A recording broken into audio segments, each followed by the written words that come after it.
Statement, sinabi ng Pangulo na ipinagbunyi ng mga Pinoy ang panibagong tagumpay ng pambansang kamao.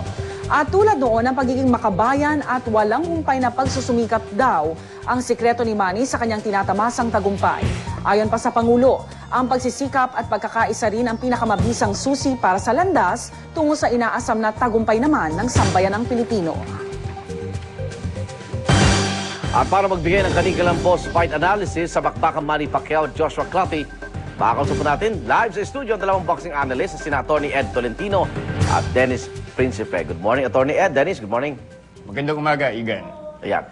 Atty. Ed, nung unay sinabi nyo matatapos sa round 8 ang bakbakan, usapan natin nung Friday. Round 12 na. Anong nangyari? Ba't wala daw bumagsak? Yun ang kadalasan tanong eh. Oh. Well, alam mo, Igan, katatapos lamang ng Academy Awards. Pero gusto kong bigyan ng honorary Oscar Award si Joshua Clottey for perfectly playing the role of a human punching bag. Sapagkat yan ang kanyang papel na ginampanan sa buong laban. Alam mo sa boxing, it takes two to tango. Oh. It is only Manny Pacquiao who came to dance. Itong si Joshua Clottey, walang naipakita.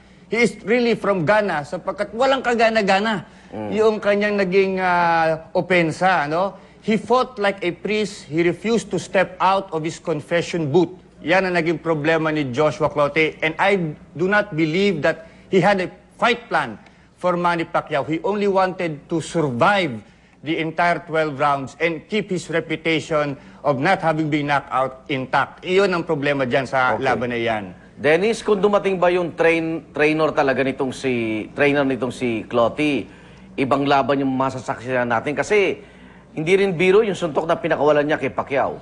Well, siguro kahit tumawid si Freddie Roach sa kabila, kasi yung fighter ang may ayaw si Joshua Clottey himself. And sa tingin ko baka tumama si Atty. Ed, if nagkaroon ng semblance nung talagang laban, itong face-off nila. Dahil number one, probably after 3 rounds, na-realize ni Clottey na kung makikipagsabayan siya, meron siyang kalalagyan dito. Because I believe na ang naging objective lamang ni Joshua Clottey ay hindi maging katulad ni na De La Hoya, ni na Cotto, ni na Hatton, na lahat hindi umabot ng 12 rounds. Kumbaga may yabang siya na, hindi mo ako napabagsak. Well, nakita natin ng post-fight interview, di ba? Sinabi nga niya na hindi naman pala malakas si Manny, tignan mo yung itsura ko. Pero deep inside, alam niya na talagang talon-talo siya sa laban na yun. Atty. Ed, may ilalabas po ba si Clottey after this fight? I mean, parang ano na siya sa larangan ng boxing?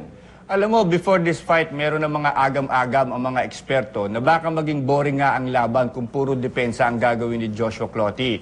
He gets to live to fight for another day. Pero sino promoter ang kukuha sa ganyang klaseng boksingero na ayaw bumuka ang depensa? Dapat siguro dito kay Clottey, pasukin niya bowling.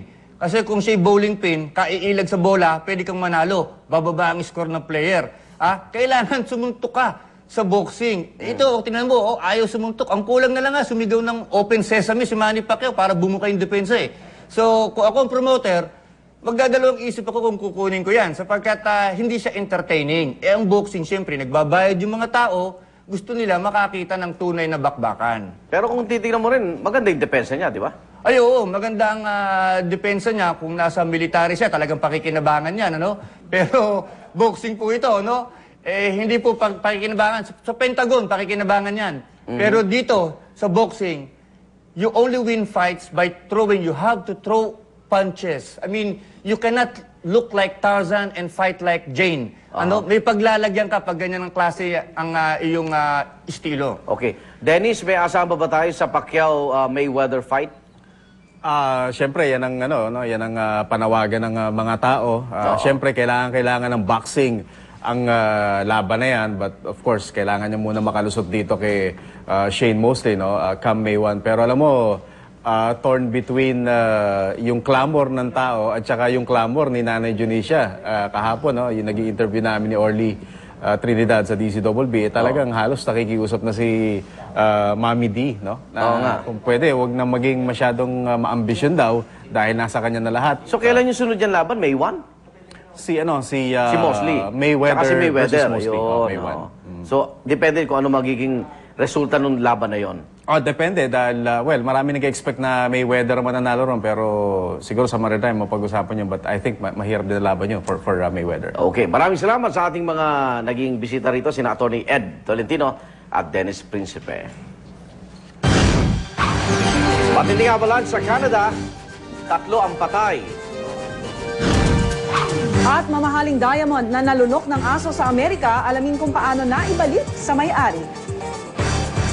Huwag pa uli, tutok lang sa unang balita.